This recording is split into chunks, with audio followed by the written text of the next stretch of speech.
We spend so much time, I swear, we spend so much time squabbling over little details that if you squabble over the little details, you sort of miss the big picture. And this is a reason why there's so much conflict going on right now. Wait, so that's what you'd broadcast? That's what I broadcast. So, stop squabbling over the little details. Welcome to We Need to Talk, where we try to figure out how to find fulfillment in life and reduce dissatisfaction. Listen to this full episode if you'd like to hear how and why so many people waste time squabbling over frivolous topics and problems. Furthermore, we discuss what happens after death and how the fear of death can actually prevent you from experiencing an intense, a rich life. And finally, we also end this episode on discussing the law of attraction and how it psychologically increases the likelihood of you achieving what you desire and what you aim for in life.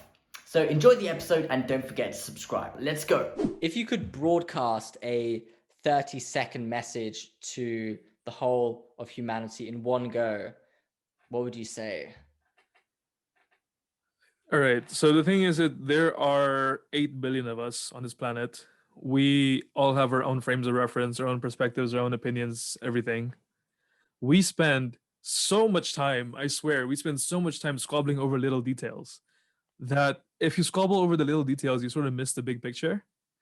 And this is a reason why there's so much conflict going on right now.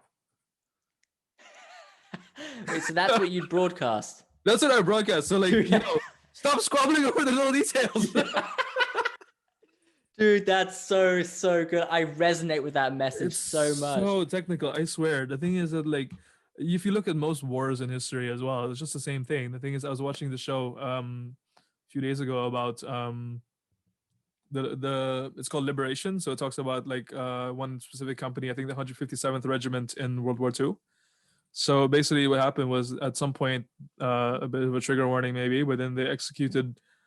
So basically, in one part of the show, they executed a whole bunch of people, and the people were wounded soldiers. And before that, one of the wounded soldiers say, "Please don't shoot us. We're soldiers just like you." Like telling that to the Americans, and the Americans were like, "No, you're not like us. You'll never be like us." But if you think about it, both of them were called to war against their will by their governments, you know? So in reality, they do have things in common at the same time. Like, this is a bit of an extreme example for sure. But because they spend so much time squabbling over things like, like who you belong to, what they fail to realize that, you're going through the same experiences. It's the same thing with, like, for example, I don't want to get too political here, but I'm going to give a historical example with the Indo-Pakistani wars, for example. They were the same people for so long. They've lived together in harmony. They're from the same ancestral race as well. The thing that divides them is religion. And because of the hatred, the thing is that they don't look past the fact that they're still people from the same ethnicity, from the same culture, share the same food, listen to the same music, speak the same language almost. But yeah.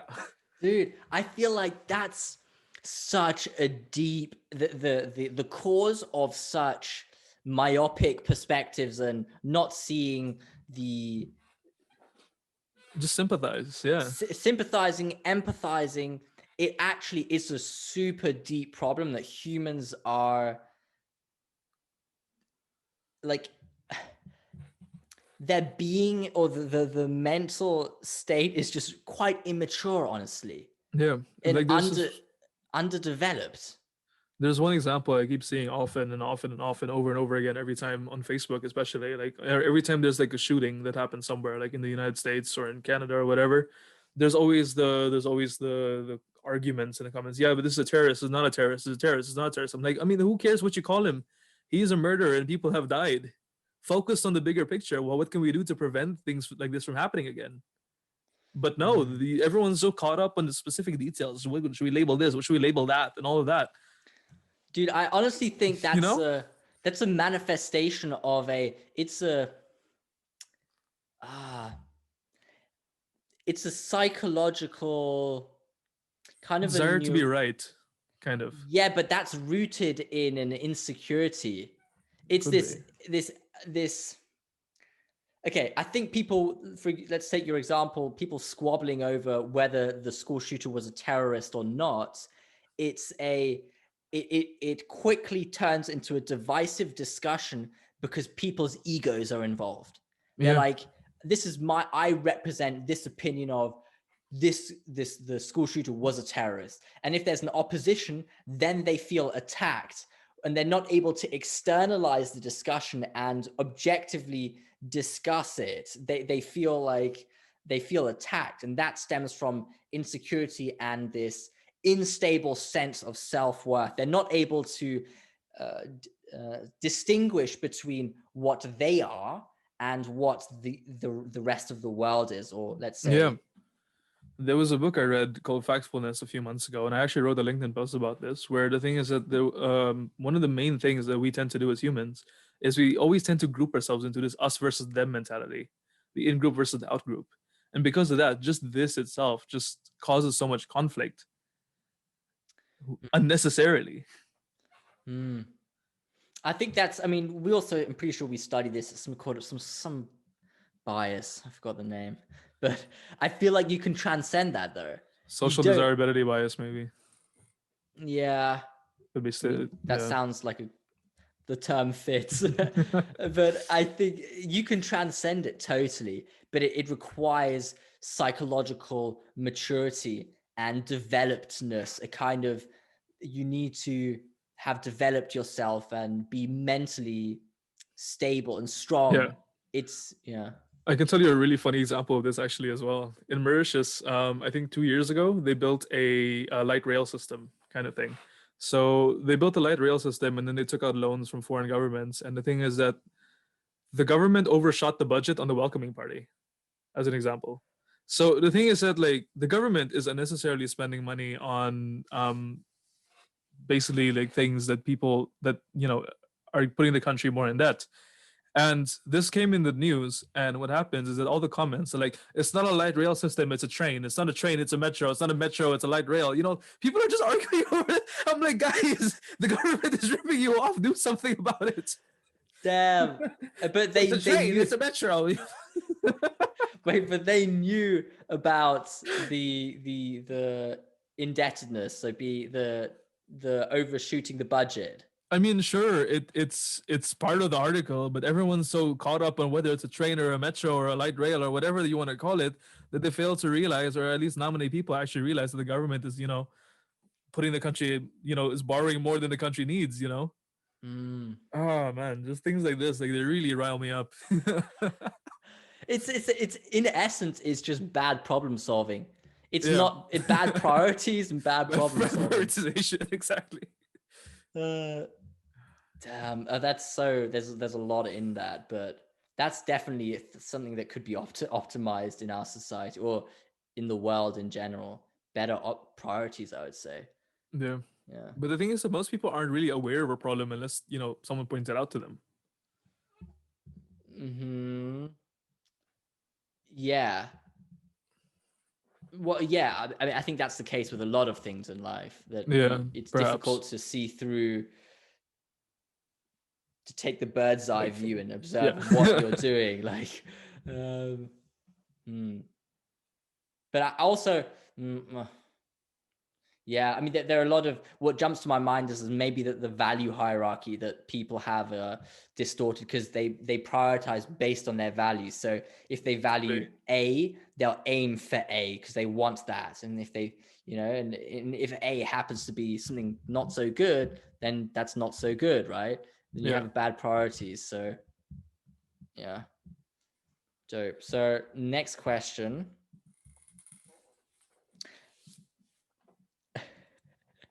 How much time do we have? Okay. Yeah, I'll ask you, what is the most awesome thing you've ever experienced in life, and why was it so awesome? Um, I have to say it's my trip to Thailand.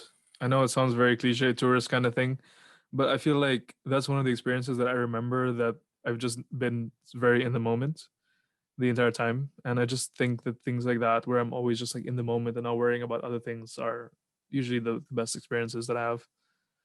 So the reason why it was so awesome was because you were in the moment. Exactly. Why were you able to be in the moment on that trip? So the thing is that I was 16 at the time, so I didn't really have much to worry about. Like so, like I had school, but then I took time off school. So I mean, like that was in itself the first nice thing, you know. Like don't have to worry for 10 days. Just go abroad, have a good time. Then after that, you deal with everything else back home, you know. So basically, like I was there in the moment, just like and the thing is that we didn't really plan specifically things that we wanted to do. Like it's not like we made like an agenda for each day, you know, like in the morning, wake up, do this, go there, do that, you know, so on. It was just like you wake up, you have breakfast, and then you're like, okay, what are we gonna do today? We made obviously we made a list. Okay, these are a couple of things that I would want to see, but in no particular order, you know. So because of that, like one day we'd be like, okay, you know, we're near the river anyway, take a boat trip, go visit the temple or whatever, and then like on the next day it'll be like, you know what, I'm kind of feeling a bit more lazy today, let's just go to the mall, do some shopping, and then maybe have some like nice food or something. So it was very just like going with the flow kind of thing, living in the moment, and I think that's one of the best experiences I've ever had. Damn. So it's just being spontaneous. Just being spontaneous in a way, yeah. I've Mm. been trying to this past year, I've really been trying to focus a lot on living in the moment, and the thing is that actually I noticed that the more you live in the moment, the more stories that you get out of it, the more interesting stories you could get out of it. Because Yeah, you remember stuff, or you remember stuff more. is that it? Like I don't know, I just like it. You tend to appreciate the moments more because you look back on them and then like you sort of think, okay, I was with this person, this thing happened, this is a good memory for this reason. Like for example, Mm. yesterday my blender exploded. that's, What that's something happened? I remember. No, like I'm just like chilling there, just like I'm like excited. My flatmate's making a smoothie. Right. I'm like, okay, cool. We're gonna have a smoothie. You're just gonna chat for a bit. I have a meeting in a few minutes. It's gonna be fine. And then they say, you know, there's a pressure vacuum that forms in the blender. Like the whole thing just blew apart. And well, the lid just blew apart and there was like chocolate milk everywhere. My kitchen still smells of it. But but the thing is that like just that memory, just the situation just replaying in your mind and the emotions and things that you felt at that moment, just like sort of they come back with ease, you know? Yeah, and it adds the flavor of the experience can be like it's you can taste it. It's there. You can sense it and You can feel. sense, yeah. Like for example, back when we did the photo shoot in February for the Pursue Your Passion workshop, like you just like chilling there for like the profile photo, and then like the different thing with the balloons and all the jokes and everything at that time. I just felt like as you still remember those memories very vividly, and that's just because you were in the moment, just having a good time, not really worrying about anything else at that time period, you know.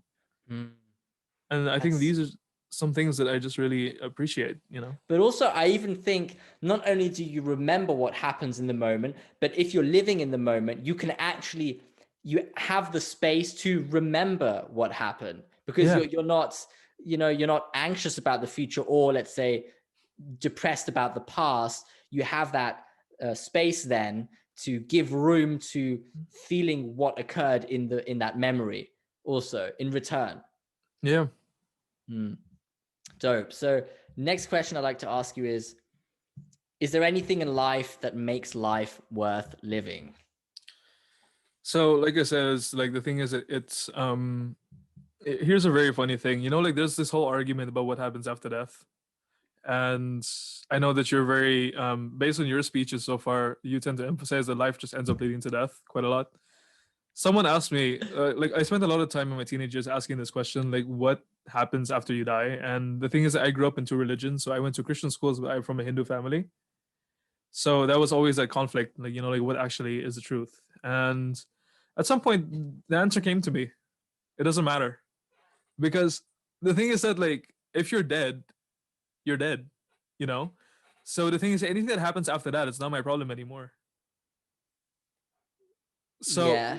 what I'm focused on, what makes life worth living, is just the small things that you know you experience every day. Like for example, just now I had a meeting to talk about the guild's future, maybe, and just trying to see the progress that it makes. You know, like I was the impact that you can make in your everyday life, and just the people you can not the people that you can cherish. I guess you know the thing is that like I said, it's where your heart belongs. You know, these are the sort of things that make life worth living. And of course, these things change over time. Like for example, you would have asked me like 3 4 months ago, like where my heart belongs. I would say like yes, stay Rotterdam, because I was on the board there, and now it's like the guild. Now it's to my teaching. You know, like I can see that these are things that I'm truly passionate about, that I enjoy doing on a day to day basis. You know, these are things that keep me going. Hmm. So Okay, that's very interesting. There's something in that answer of it doesn't matter. It's there's that answer. There's a lot packed in there because I think when you say it doesn't matter, that perspective, that mindset will give you something akin to eternal life. Now, hear me out. When you say it doesn't matter, well, it kind of, okay, so I like to think of maybe, yes, your physical body dies when you die, sure, but that which you created whilst you were physically alive can still exist. And you will have influence on the environment to keep your creations alive. Let's Of say something course, like that. of course. But when you say it doesn't matter, the quality of what you leave behind is greater than if you're stressing about needing to build an empire so you leave a legacy behind. Do you kind of know what I mean? I suppose that's true, but at the same time, like, is that something that you really focus on? Because if you're not there to experience it after you die, then it probably wouldn't matter to you as much. And I think that this is something that could either go both ways. Either you want to live life in such a way that you do good in the world and make a big impact by doing good, or you do bad in the world and make an impact by doing bad. It could either go both ways. Mm. So the thing is that generally speaking, I would assume most people will want to go for the good path. Just try to be the most impactful that they can. Mm. But I mean, the fear of death is, I mean, I think there are many different fears. I mean, like one would be, okay, well, like you said, once you're dead, you're dead. But have you ever heard of, the fear of infinity? So once you're dead, you're in this void of infiniteness. And, that's quite frightening. I don't know if you Only know if what I you're mean. conscious. Yes, only if you're but we don't know what occurs after death. But the other, I don't know if this is I would assume it's more of a prevalent fear of or cause of the fear of death is not having lived before you die. I think that's like the conventional. But that's so ironic because if you're afraid of death, that just sort of prevents you from doing things that you would need to live. For Mhm. example, I know some people who are afraid of death, and the thing is that they just don't do. They're very risk averse. They just wouldn't do anything for their own benefit because what if, you know? And I feel like this is a very personality thing as well. But these whole what if questions really prevent you from really living life the way you want them to. The thing is that for me personally, like this, there was a point in time where I was also wondering that question: what happens after death? Why does anything matter if you're gonna die anyway? And the thing is that I realized that by spending so much time thinking about these questions, I am preventing myself from actually taking things and sort of like living in the moment in that sense. That would eventually lead to something greater. So, for example, like I would spend so much time contemplating about what is death and what is life after death that I would not do things in the moment that would make me happy in that moment. You know what I mean? And Yeah, it would reduce my impact on the world, if that makes sense. you get caught in the mind and Exactly. not And in the experience of life. remember, I said the whole duality thing earlier? Hmm. Death is just a part of life. That's just how it is. So the thing is that when you die, what happens? A new life is created, and when that new life is created, that new life dies, and it just repeats in a circle. Hmm. And I also feel like a sort of So I've embraced it. The fact that I'm gonna die, like the fact that I'm gonna die at some point, I feel like I've embraced that fact. exactly. So I think if you accentuate death, you accentuate life. And if you Exactly. suppress death because you're afraid of it, you You suppress suppress life. life. Exactly. Yeah. So as an example, it's just like you never know when you're gonna die. Like you could die maybe next week or maybe next month or even like a year from now, 10 years from now. And the thing is that if you don't spend your time living in like if you constantly worry about it, that's the thing that I feel is that by the time you do end up dying, you will look back on your life and think, why was I so worried about this? To the point where I couldn't do anything else.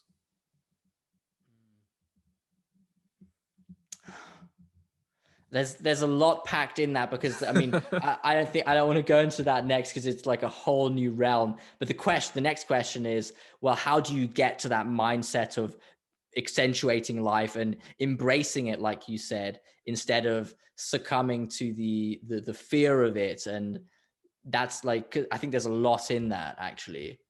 There's a lot of perspectives that you can take on this question. My mom is a life coach. She teaches about the law of attraction, for Mhm. example. So, for example, you could use the law of attraction as one argument, saying that things that you attract to your life will sort of end up happening. Not only if you believe in it enough, but also if you end up working on it enough. And this is something that I sort of have experienced indirectly without realizing it, in a sense, like reflecting on it. By the law of attraction, it just doesn't mean believing in it or thinking about it, but also internalizing it. For example, like when I applied for RSM, like I was really questioning if I was really going to make it here. But the thing is that like I internalized the fact that I was going to be in the Netherlands 1 year from that point, and it happened. Or you internalize the fact that when I was funny story is that my GPA in my first year was actually really terrible, and in my second year as well for a little bit. But then at some point, I was like, okay, the thing is that maybe I want to do a master at some point. I don't want to just settle for a bachelor's degree. So the thing is, I need to have the requirements needed to be able to get there. And I believed in myself. Not only did I believe in myself, but I sort of visualized the fact that I could do it and internalized that aspect. And in the end, by some miracle, really funny miracle, actually, it happened.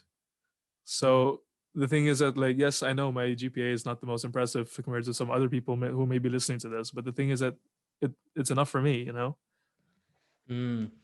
I mean, for sure, I think that internalizing has a lot to do with what goal you set yourself, because let's say the GPA thing, you internalized the desire to pass that benchmark to get to be permitted to do a master's. Beforehand, you didn't have that benchmark, so you weren't actually applying yourself and your behavior to reach it. But as soon as you set that goal, then, and I had exactly the same thing with my bachelor's, you suddenly jump in your GPA because you actually set the goal, a new goal. Yeah. So that's the second thing. The second thing would be the goal taking approach, where you sort of have a vision of where you want to be, and then after that, you just sort of make the steps to sort of get there. This I feel this one might take a little bit longer in a sense, but I feel like the law of attraction is more or less of a less of a sort of applied thing. For example, like it's not something that you really think about that often. You just think about the desired result, and then from there, then you work towards it. And basically, the thing is that okay, this is the concept of duality, which I was explaining earlier. The fact is that you have a certain so basically, like we have this thing where you have free will to an extent, and then you also have your environment, so determinism to an extent. And in a way, they sort of influence each other. So basically, your options that you have right now influence what your constraints are going to be, and your constraints and determinism influence what your free will is going to be to some extent. I wouldn't necessarily call it free will. I'd maybe say like constrained free will or limited free will, if that makes sense. So the thing is that we have an unlimited number of options, but the thing is, and there's an unlimited number of timelines that could exist. But the thing is that there's many limiting factors, such as capabilities, bounded rationality, so on and so forth, that sort of limit what you can do in the moment. But basically, the choices that you make right now influence what your environment is going to be in the future, and that environment is going to, in turn, influence the choices you can make next. So back to the bachelor example, like my choice to get a better grade has influenced my environment, and now I'm capable of taking a master. As compared to if I did not do that, I would maybe not be capable of taking a master. So I would have had to find like a different sort of path, and that path may have led to a different set of options. So, for example, if I'm capable of taking a master, maybe that might be something I do next year, as So, compared to finding a job or something. so it's a that's really awesome though, because it's this interplay between your free will, your consciousness, and how that affects Your your environment, environment yeah, in the future, basically, and you can mediate it. yeah. Even though you have constraints, you still have a lot of freedom. But the thing is that sometimes your constraints just throw things at you, even though you don't expect it. So, for example, let's say um, someone gets into a car crash, for example. Very rough example, but it's the first one that came to mind. But anyway, so the thing is that like that might influence you to say, okay, like, oh no, maybe I might need to move back home and take care of them, or so on and so forth. But maybe when you're back home, you might have another opportunity. Let's say that you get an internship side by side, where you meet a connection, which in the future will take you to do business and around the world, for example. So this could just be like one possible timeline that could exist. Or let's say someone has a car crash, you go back home, and then when you're home, you're just stuck at home all day. You have a piano or something that you could learn, and because of that, that could become a new hobby.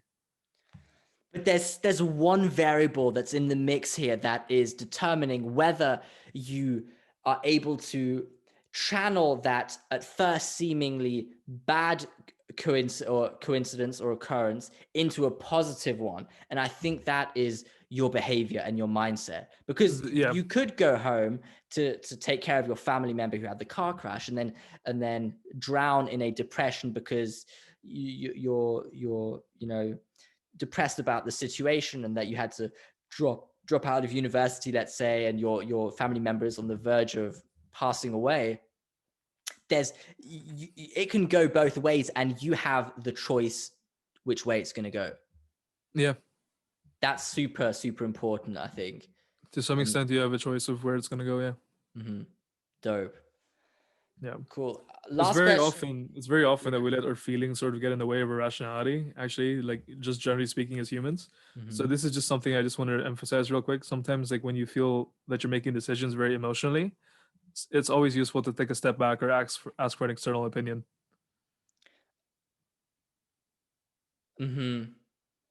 Who do you ask? It depends on what the decision is. So, for example, generally, like I just ask. I have a bunch of close friends who I can really ask, depending on the situation.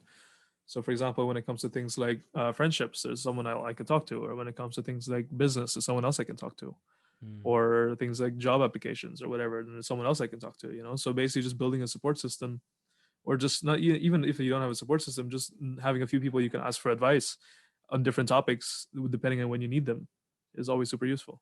That's actually a really good advice. And not really, I don't know if I've heard it a lot, but it's actually also like great common sense. It's basically you are hedging your risk in decision making. You're basically diversifying the information you're using to take the decision, which makes your decision then more sophisticated, basically. Yeah, more informed, I guess, because you can have multiple perspectives from different frames of reference. Like right now, like I have asked for example, like I'm applying for jobs. I've created a new CV. Well, I've updated my CV, and then I've sent it to a few friends. I've asked them, "What do you think of this?" And everyone's telling me like one different piece of advice that may be influential for me. But then I'm also going to send it to a friend of mine who is studying an HR master, because I know that her experience might also be more useful than everyone else's, and maybe the insights will be more relevant to my particular need. And then I might also send it to somebody who works in marketing, because those are the fields of jobs that I'm applying for. So maybe they'll be able to give me more insight as to what keywords I should use. Dude, that's really just asking for advice generally in life. Good move. Of course. Yeah, solid, dope.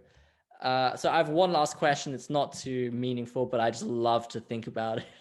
Sure. So, Go for it. if you were forced to travel back in time, let's say 2,000 years, and you were forced to participate in a battle between, two massive armies, and you were allowed to take one modern weapon with you, which weapon would you take?